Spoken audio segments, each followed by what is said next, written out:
All right, welcome back, everybody. Hit the 9,600 target we talked about yesterday. Also, we closed the CME gap at 10K.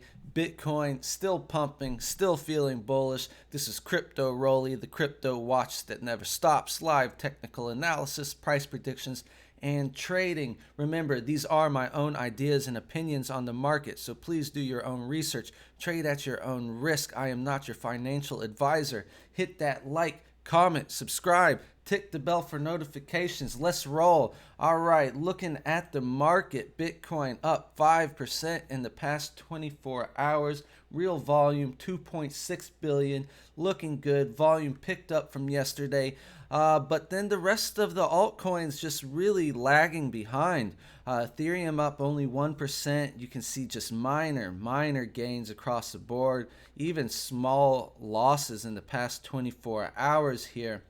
So the Bitcoin dominance is rising. You know, I've been talking about this in my videos that was looking like the trend during this rally, which means that Bitcoin, you know, is the one to shine. All eyes on Bitcoin. And, you know, just maybe the altcoins can, you know, get a leg up here. If Bitcoin can consolidate, maybe altcoins have a chance to catch up a bit. So we'll take a look at the charts in just a second. Crypto fear and greed index down at a 40 still. People still fearful, which, you know, is actually bullish. You know, we were down in this fearful zone for quite some time, and the price kept moving up. And back down here, I was saying, you know, we might not see a rejection until we actually, you know, move to the greedy territory. And then once we got just slightly greedy on the fear and greed index, we got our pullback. But, you know, that was right before the halving, maybe a sell the news type event. But, you know, there was no continuation with the dump. So, you know, I thought it still looked bullish. And somehow we're still here. So, you know, I think if we continue to rally, there's plenty of room to move up. You know, you can see when we're bullish, you can get much higher on the greed index. So just keeping our eye on that. Looking at Coin Farm real quick. Last 24 hours, the futures market has been slightly on the bullish side.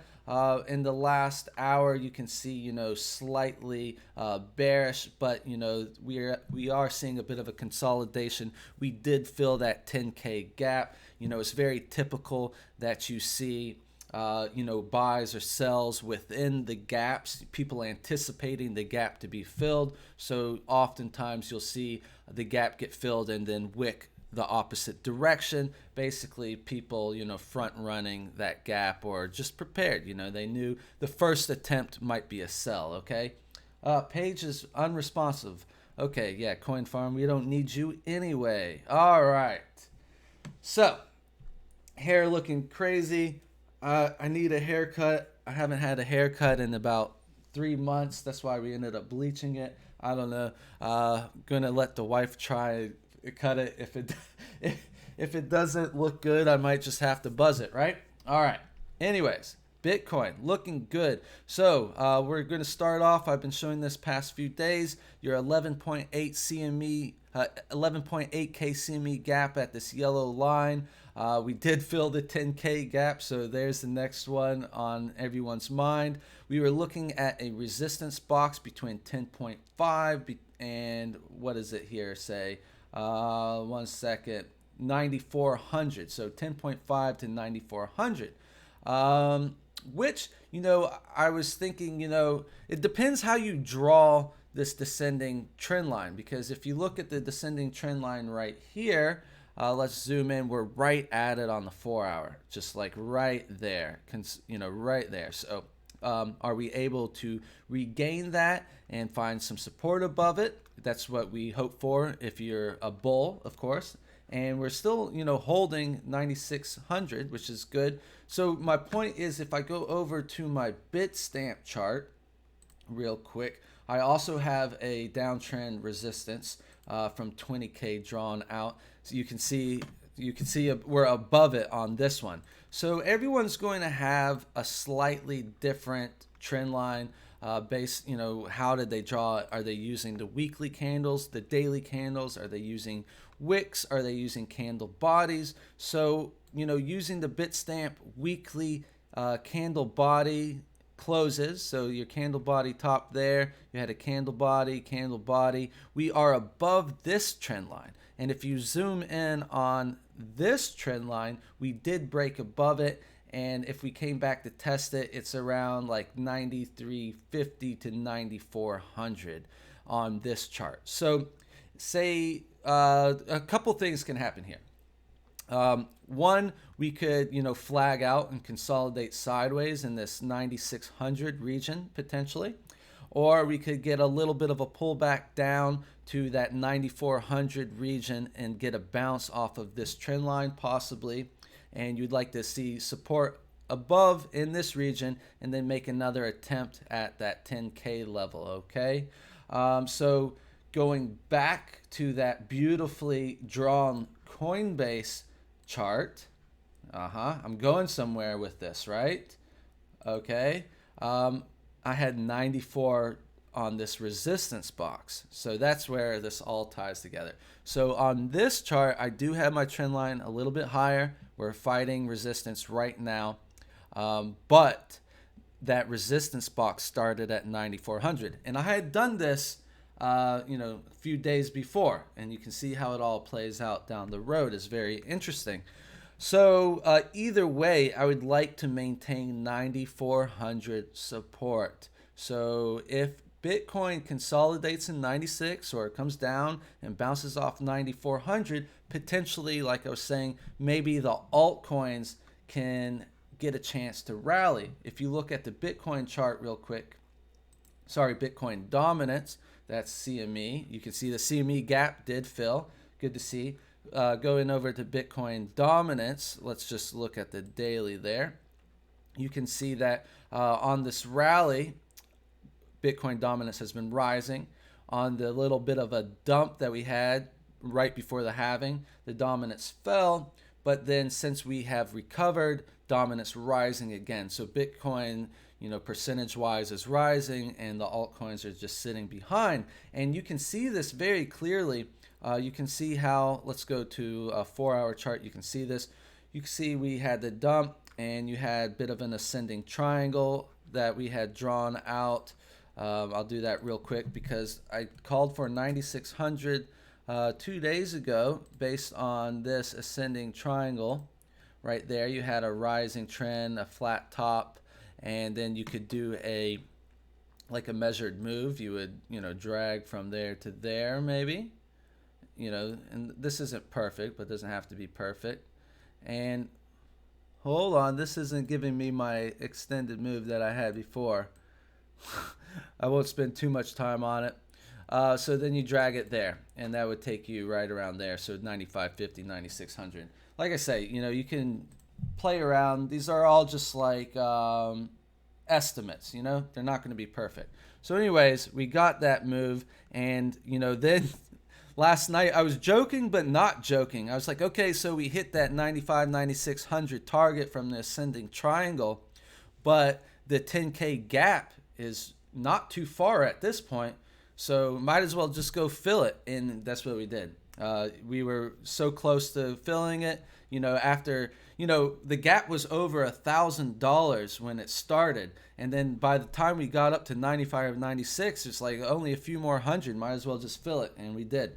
All right. So cool to see.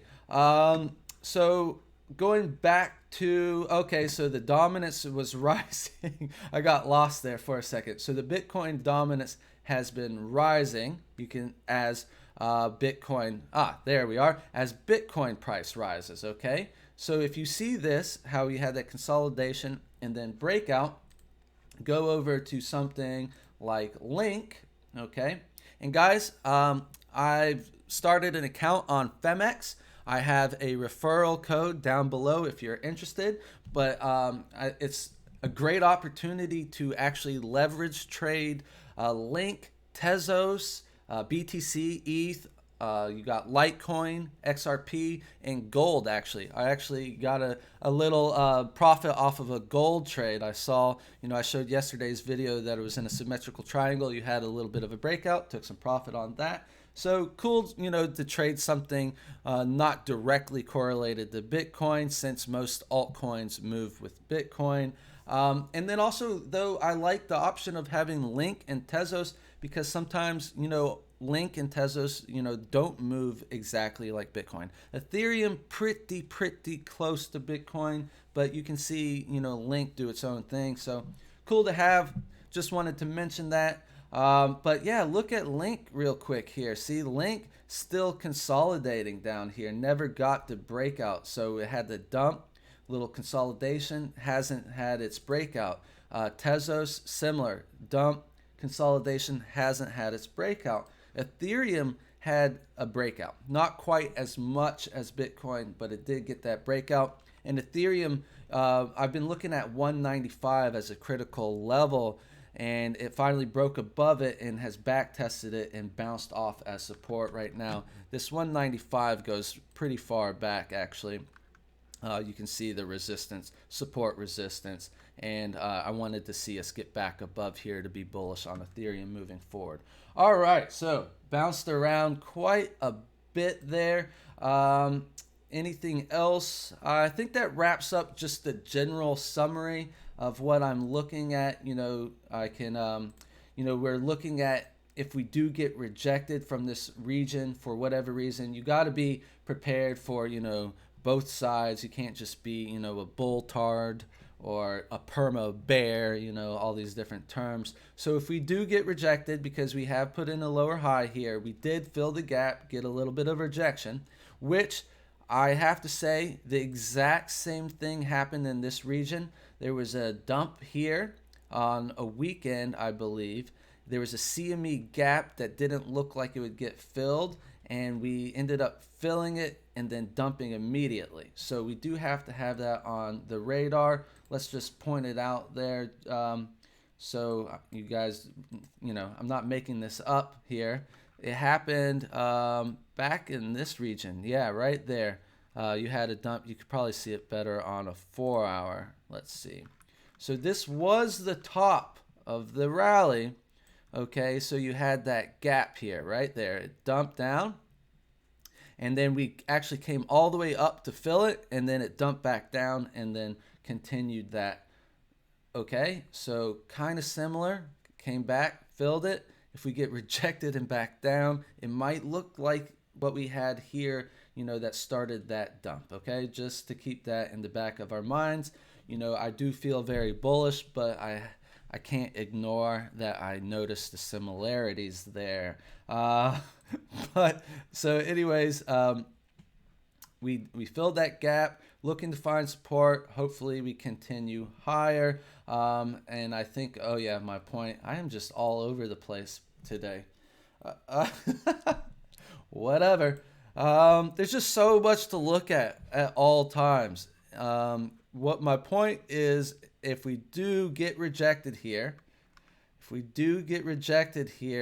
we have a support box down in this region. I would say low 7K, high 6K, 6.8 to 7.2. We'll just round it based on that price action there. And if you come down here, this could be a bounce zone, and then you might see something like a inverted head and shoulders, a left shoulder, a head, and then you could come down this way, get a bounce, a right shoulder, and then at this point it would look like a head and shoulders formation, and you would have a neckline, in the 10K to 10.5 region that you would need to break, lining up with that horizontal resistance at 10.5, and you would want to break above that, possibly find support above it, get a bounce, and then continue your journey higher. So this is the scenario if we get rejected here.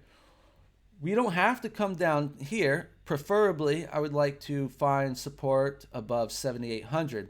That's my horizontal line right here, where you had support, resistance, breakout, support, support, resistance, breakout. So potentially 7,800 could be, where you would actually find that bounce. So, if you broke down, let's just change the color on this one. If you broke down, maybe you find support here around 7,800 to 8K, and then you found a bounce, and then you would retest this downtrend, and the more times you pressure a trend line, the weaker it becomes. 6K is the best example of it. Back in 2018, 6K was the floor the entire year, and finally it just gave way and we had a massive dump. So how many times are we going to keep hitting the same trend line? Eventually it should break, right? And then you would want to do the same thing, break above, find support above 10.5, okay?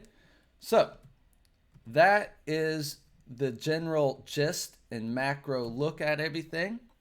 Now we'll just do our usual breakdown, see what we can see intraday type trading. All right, hit that like for me one more time, guys.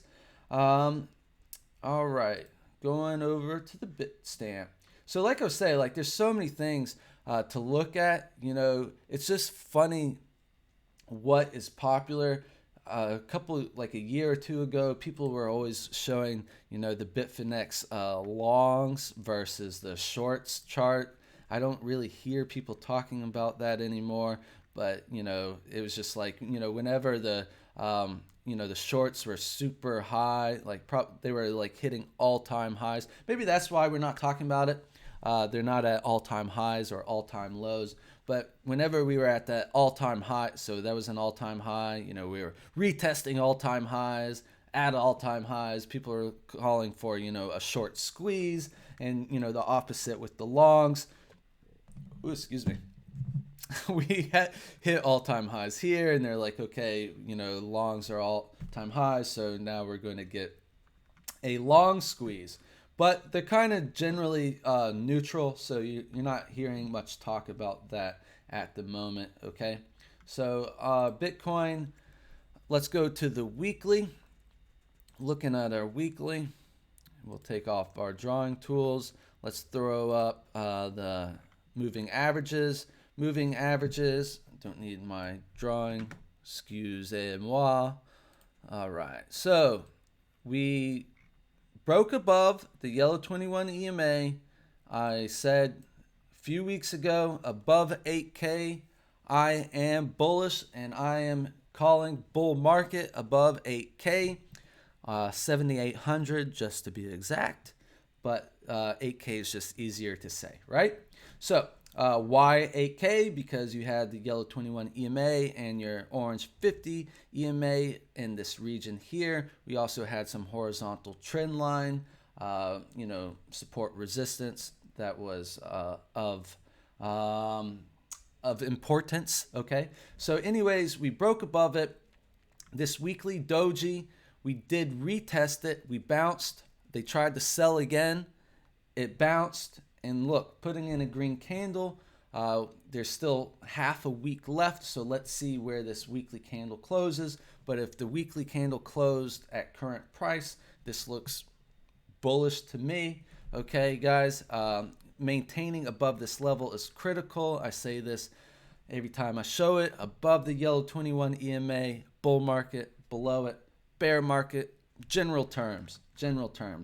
When we had this massive sell-off, we maintained above the 200 EMA and the pink 200 simple. Yes, you got that close just beneath it, but there was no we did see a drop there, that wick. So, you know, you did get another drop there, but, you know, it didn't stay there very long. So the next weekly candle closed back above the 200 simple, and then we got back above the 200 EMA. So we bounced in the general area where we should have bounced. This wick was probably mostly due to the BitMEX liquidation engine. They were hacked, and they admitted that they were hacked. There was foul play there, pushing the price much further than it should have ever gone. That's why we had a V-shaped recovery and have recovered the entire pandemic dump. Past 2 days, the stock market was dumping. Bitcoin was pumping. Things look good. The supply rate cut in half by the halving. Paul Tudor Jones, you know, billionaire investor, talking Bitcoin. Bitcoin was on CNN. I just saw this 2 days ago. It was actually on CNN with a Mike Novogratz interview. Not the financial CNBC, but CNN. And it was talking about the Bitcoin halving. 2 days later, $1,000 pump. Looking good, looking good. All right, so above this level, I am happy. Looking at our Stokes. Stokes, your fast moving Stoke did get that cross. You did get a bit of a dump, so that move could have already played out. Your slow moving is still rising. So, you know, and this one doesn't look, the fast moving is not so aggressive. So this could easily do something like this, stay in this bullish zone up here, and continue to rise on the slow moving. So I'm using two different Stokes, 533 and 1436. One is a lot more sensitive, which can lead to, you know, maybe a fake out signal, but also could give you that hint a little quicker than the slow moving, which needs more confirmations. Okay, so like for example, this one got this call perfect on the weekly, where the slow moving, you wouldn't have caught that cross up till much higher. So one's going to be a little more riskier, but give you a head start, and the other one, you know, slower, but more confirmations. All right, so looking good on the RSI as well. We popping back up and just looking to see if we're above the neutral zone, you know, slightly into the bullish zone. We want to surpass this. You do have, you know, lower highs on the weekly RSI. If you're able to break above that, you break that trend there. So good to see. Anything on Ichimoku? Haven't looked at Ichimoku in a little bit. Ichimoku cloud. So we hit that resistance level here, the orange baseline. Your blue conversion line, you can see how that was resistance all along the way. Wicks, you know, started with the wicks getting rejected, and then not able to close the candle body above it, and then finally, boom, then you hit that next level. You know, it's cool to see these things play out, as I say, and then rejected by the bottom of the cloud there, again by the bottom of the cloud, and we're currently entering that cloud. So where will the weekly candle close? Bottom of the cloud is at 95.40. Price 96.69. Want to close above 95.40 on the weekly. The top of the cloud 10,748. If we're able to close in the cloud, I believe 10,748 is a fair target. Definitely your 10.5 region up here. So, you know, if there's anyone holding liquidation points or stops above this guy right here, like if you were speculating this is the top and you took a short today, I would put my stop loss there, which means this would be a nice area for stop hunters to hunt. So they could easily, whether it's a solid green candle, or they just, you know, do a stop hunt and send a wick up there, either way you would hit that resistance and you would stop out a lot of shorts, or, you know, for some people they might even have a liquidation point there depending on their strategy. All right, going down to the daily. Let's go to the daily. Daily Ichimoku cloud, you bounced off of this blue conversion line. So when we had that sell-off, I was not bearish at all. You know, the sell-off was on a weekend. I don't trust weekend price action. They tried the day before, unsuccessful, and we maintained above the blue conversion line on the daily. Not only that, but, you know, 21 EMA on your moving averages. So boom, boom, like, you know, okay, why was I going to be bearish if we maintained the daily 21 EMA? All right, had we closed beneath it, I would have been targeting down here. And so if we do get rejected here, you know, you have blue 10 simple support at 92.65. You have your yellow 21 EMA at 87.48 support. And then you have this cluster down here. They're all getting clustered together, but the longer we maintain this level here, these lower moving averages are going to move above the higher moving one. And each one is a bullish cross. And then you even had the orange 50 EMA cross over the light green 200 EMA, which was a golden cross on the daily EMA. And that cross was here, and we've had 3 days of solid candles. So this golden cross, as of now, has been a good indicator. And on top of that, you have on the simple moving averages, Whew, a lot of talking today. On the simple moving averages, you have, let's put on my 50 and 200. Where'd you go?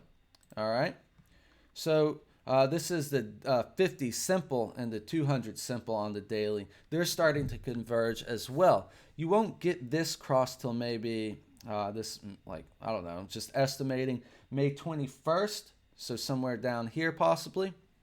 So we already got the EMA, now looking for the simple moving average. I need some water.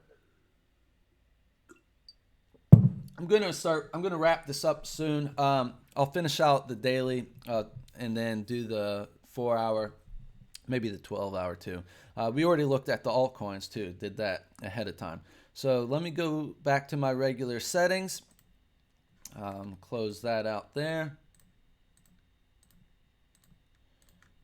All right. So talked about our Ichimoku, the Stokes. Stoke, the daily, the fast moving has crossed up and looking for the slow to follow suit. Looking at a hint, so possibly with today's daily candle close, you might get the cross there as well. The RSI had been rejected from over bought territory, came down, bounced from the neutral zone and rising. So good enough for me there. And going down, we can just do the 12-hour real quick. 12-hour, you are looking at a potential cross down on your fast moving. So that could be, you know, and you're looking at a doji candle here. You know, not confirmed until the 12-hour closes. That will close by the end of the day. So, you know, this could actually end up straightening out, or you'll just get something like that there. And your 12-hour slow moving Stoke still crossed up. So you know, looks like continuation could definitely happen. Otherwise, maybe you get a little bit of a pullback or a consolidation in this region, like I've been saying. And then on the 4-hour, we'll look at that. On the 4-hour, your blue 10 simple is moving up higher and higher. It's rise to 93.50 on the 4-hour. So, you know, it'll rise up to that 9,400 level pretty soon, probably next 4-hour candle, I would estimate. You did hit the overbought on the 4-hour, so we're having a little bit of a, you know, a pause or a stall. You did get that cross down on your fast-moving Stoke and getting a cross down on the slow-moving Stoke. So this is, you know, that potential, you know, consolidation. But you know, if I go to my 1-hour, just real quick, let's see, you know, you're still above your yellow 21 EMA. It looks like you're potentially, you know, just consolidating sideways, a potential symmetrical triangle type pattern, you know, downtrend, uptrend. You know, this is going to be very sensitive, but this is where you can, you know, scalp if you're down on this level. That was a good call on the cross up. Good call, good call. You know what I mean? So this is where I'm using the fast moving Stoke as well on the lower time frames, looking for like entry points and stuff like that, and having them line up at the same time as, you know, maybe the slow moving. When the fast and the slow line up together, it could be a good call for scalps and stuff. So different ways you can use all of these indicators, you know, just see what works for you. But on that 1-hour, potentially getting a cross up here, and that would line up with the cross there. So, you know, yeah, if you can get that there, you might get a breakout here. Another attempt. We're at 96.90. So hopefully the altcoins can follow. And I think that's enough for me today, guys. Thank you for watching. Stock market did bounce here from that 2,800 level. So the stock market has an opportunity to breathe. Below 2,800, I was anticipating maybe a harsher drop. However, it doesn't look like the market was ready to sell off. A good quote I heard yesterday on CNBC, they said, nobody is bullish on the stock market right now. However, I am not going to short the Fed, because if the Fed just keeps printing money, propping the price up, like, you know, there's no reason to short against the Fed. Like, basically the Fed, if they want to keep, you know, propping the price up, pushing it up, they're going to keep doing what they're doing.